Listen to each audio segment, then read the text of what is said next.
आज की भाग दौड़ भरी दिनचर्या और बदलते वक्त के साथ युवाओं से लेकर के जो बुजुर्ग हैं उनमें लगातार तमाम तरीके की बीमारियां बढ़ रही हैं। उसमें से एक बीमारी जो प्रमुखता देखी जाती है वो है गठिया की, जो घुटने में होती है, जिसके लिए एक लंबा प्रोसेस होता है। घुटना का प्रत्यारोपण किया जाता है, नी रिप्लेसमेंट उसको कहते हैं। ये होता क्यों है और इससे बच कैसे सकते हैं? कौन कौन सी नई टेक्नोलॉजीज आई हैं जिसकी वजह से इससे आप निजात पा सकते हैं? यही जानने के लिए हम डॉक्टर वात्सल खेतान के पास बैठे हुए हैं। इनसे जानेंगे आखिर नी रिप्लेसमेंट की ज़रूरत पड़ती क्यों है। आज के समय में लोगों की दिनचर्या जिस हिसाब से बदल रही है उस हिसाब से देखा जा रहा है कि हमारी मूवमेंट काफ़ी ज़्यादा बढ़ चुकी है, वॉकिंग वगैरह बढ़ गई है और वेस्टर्न लाइफस्टाइल जैसे जैसे हमारी बॉडी को अफेक्ट कर रही है, हमारे नीज़ में इवन यंगर एज में धीरे धीरे आर्थराइटिस मिलने लगा है।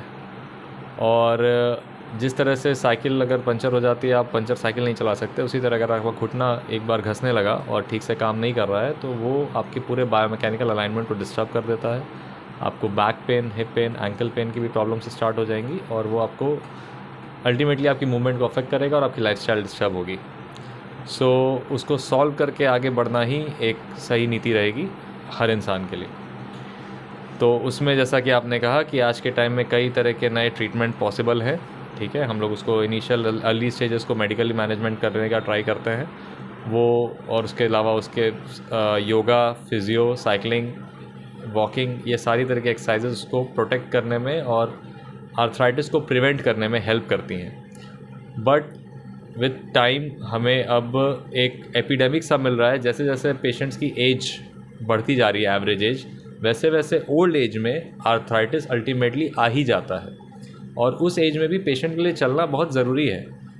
उस पॉइंट पर उनके लिए एक लास्ट और फाइनल ट्रीटमेंट जो कि डेफिनेटिव होता है वो रह जाता है नी रिप्लेसमेंट का।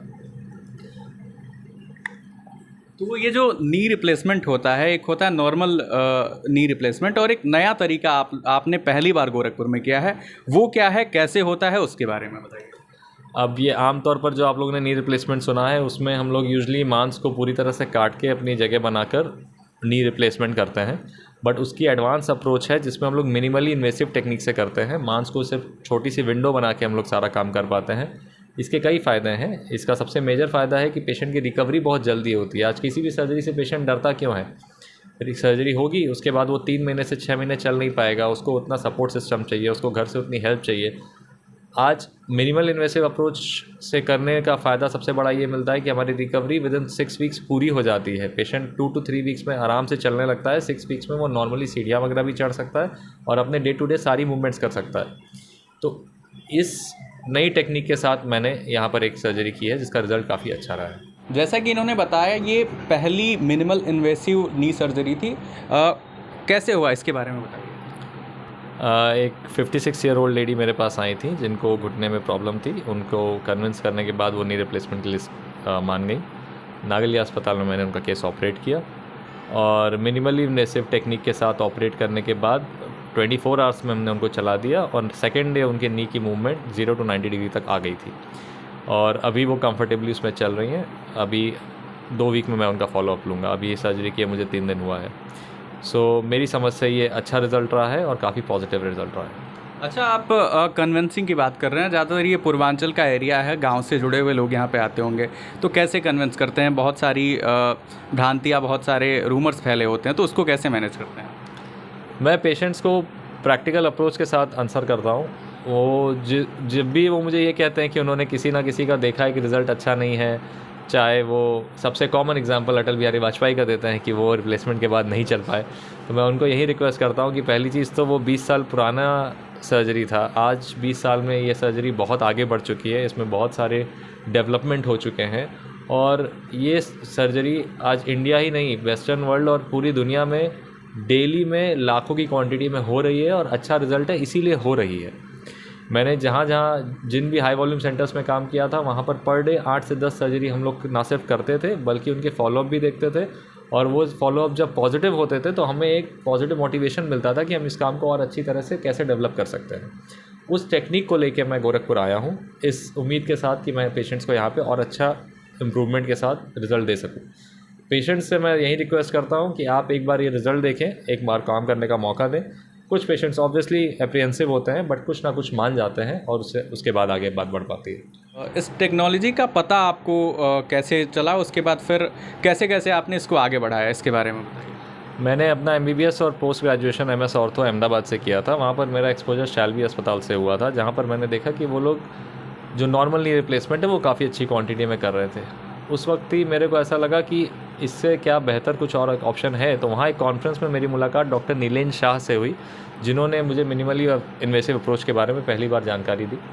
फिर मैं बॉम्बे उनके पास पढ़ने के लिए गया, तो उनके पास मैंने करीब 9 महीने तक काम किया था और वहाँ पर पर डे 8 से 10 केस का एक्सपोजर था हमारा। तो मैंने वहाँ पे कम से कम 600 से 700 केसेस सर के साथ ऑपरेट किए थे। उसमें हम लोग मिनिमली इन्वेसिव अप्रोच के साथ ऑपरेट करते थे और उनका रिजल्ट्स बहुत ही अच्छा था। इनफैक्ट मैं ये बताना चाहूँगा कि मैक्सिमम एज जिस पेशेंट की थी जो मैंने सर के साथ ऑपरेट किया, उनकी उम्र 101 साल की थी and she was able to walk comfortably the next day. ठीक है, वो इतनी खुश थी अपनी सर्जरी से कि 6 महीने बाद वो अपनी फ्रेंड को लेके आई थी, वो भी 100 साल की थी। ठीक है, तो ये सर्जरी का मैंने पहली बार रिजल्ट बॉम्बे में देखा था और इसमें हम लोग इसको डे केयर प्रोसीजर के फॉर्म में करते थे। हम लोग सुबह 6 बजे का जो केस ऑपरेट होता था, टोटल नी रिप्लेसमेंट होने के बावजूद वो केस शाम को 7 से 8 बजे आराम से चल पाता था। ठीक है, उसके बाद मैंने इस चीज़ के बारे में आगे पढ़ाई करने का प्रयास किया था। तो मैंने पहले अनंत जोशी सर है बॉम्बे में, उनके यहाँ स्पोर्ट्स इंजरी की एक फेलोशिप करी साल भर की। फिर मैं UK चला गया MCH करने। वहाँ पर मिस्टर एलेक्स एंडरसन के अंडर में मैंने मिनिमली इन्वेसिव सर्जरी की यूनिट वापस से ज्वाइन करी। उसमें हमने नी का total knee as well as partial knee replacement एक सर्जरी होती है, उन दोनों को मिलाकर मिनिमली इन्वेसिव अप्रोच से वहाँ पर ऑपरेट किया। मिस्टर नरेन गार्नेटी सर थे, वो मिनिमली इन्वेसिव टेक्निक से टोटल नी रिप्लेसमेंट करते थे। वो एक इंडियन है लेकिन वो UK में जॉब कर रहे हैं, तो उनके अंडर में मैंने 6 महीना काम किया। इन दोनों के अंडर में मैंने वापस से मिनिमल इन्वेसिव अप्रोच की काफ़ी सर्जरीज अपने हाथों से खुद करी और उनका रिजल्ट अपना देखा।